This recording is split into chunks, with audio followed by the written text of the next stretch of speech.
PWD ki Makha da Sukhiba tonganba Thabak ki bill sing Ningol Chakouba Nangnaba Contractors Singda Pithokpiyu haiba demanda All Manipur Contractors Association Forum na Shinduna ngasi Khuyathong da leiba PWD ki office mamang da wakat meepham chathakhre wakat meepham aduda forum asigi President K.S. Rajan hai Manipur lengang na PWD ki oina kumjali singani kunmari kunmanga da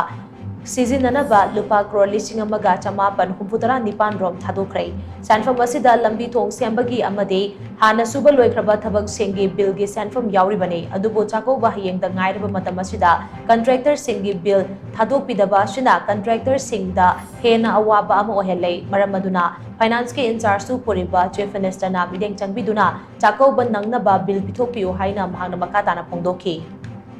matam kuina kaya mamang phangna laba bill piba taragasu and ahan bada bill pithokba matanda MLA minister sigi hana pithokani haina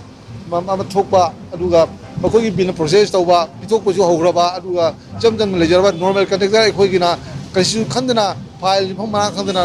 adum thagarga adum thamba RC loina panna leiba paliba file sigi khare thuna thu matanda thadok piltuna mayam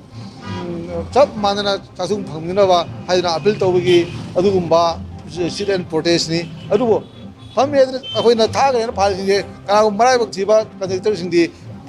paisa loigre sen luthokre haira phangdok kayam su yauduri bene adubo mayam ni chap manana phangminaba athuba matana thadok